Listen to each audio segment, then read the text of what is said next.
She became so sick that she was bedridden. And it was really sad. I mean, a 34-year-old, you wouldn't even expect that. She left 2 beautiful children behind and a husband, but what she also left behind was the impact on me, and that is to educate people, women, to get their breast exam done, their mammograms, their annual exams, and now this wonderful test. Since 8 years old, I've been a caretaker. I have taken care of my mother, who has had seizures since I could remember. And I wanted, and still do, to make things better for people. I want to fix it. And if I can't, I want to hold their hand and tell them it's okay, and that they don't have to suffer alone.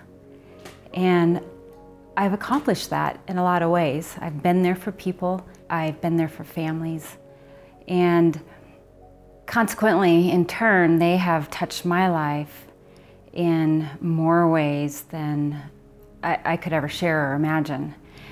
I have not had breast cancer.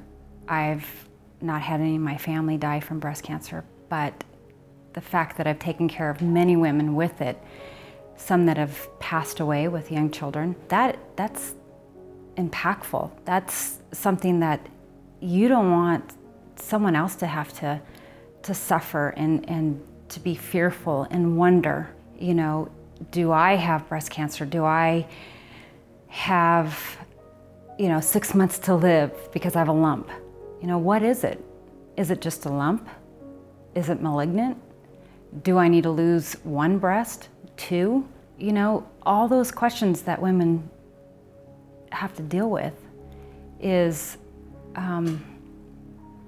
unfortunate.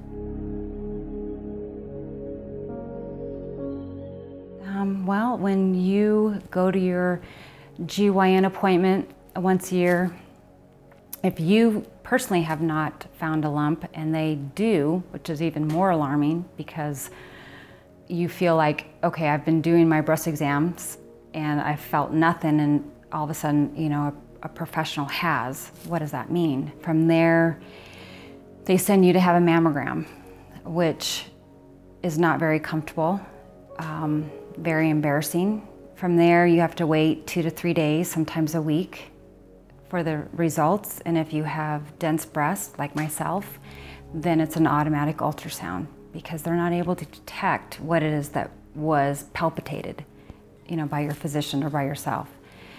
And then from there, you go and have an ultrasound, and you have to wait another week for the results. So the fear is real. And sometimes you feel like, just take them with the cancer so I don't have to go through this waiting period. Luckily for me, after the ultrasound, it was negative, but the first, 4 weeks was very unnerving.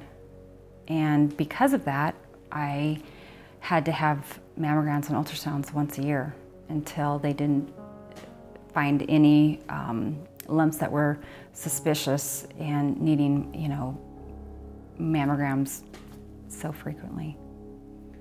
For 4 weeks, I wondered what was really going on in my body. This lump that my physician felt, and I still couldn't even feel it. What was growing inside of me? Was this cancer? Was this just a benign, dense, piece of tissue? But I didn't know, and I automatically just assumed it was cancer. And so I was processing, what I'm going to tell my children, what I'm going to tell my husband, what the next 6 months to a year is going to look like. Am I going to go into remission?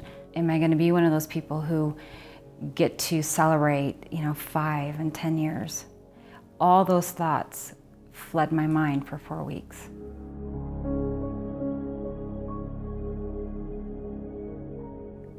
When I think about BEST, I think about how quickly it could and can tell the woman their numbers in relation to mammogram. So BEST for me meant that I was able to know within a couple days what my breast health looked like and what I needed to do.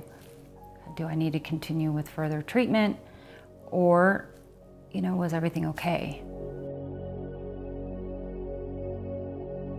My best result scored at a 140, and my understanding is that's low, which means that right in the middle of healthy range. I don't have high inflammation being detected in my breast. Best does exceed my expectation because it gives me the information I need to know now to either change what I'm doing, meaning the types of food I'm eating, my supplements that I'm taking, and to diminish any inflammation that I might have. In 5 years, if I continue with this wonderful result that I have, then it'll tell me that what I'm doing right now is awesome and continue. So a year from now, it's going to be important and exciting to tell patients, to tell women that what they've been doing all along is working.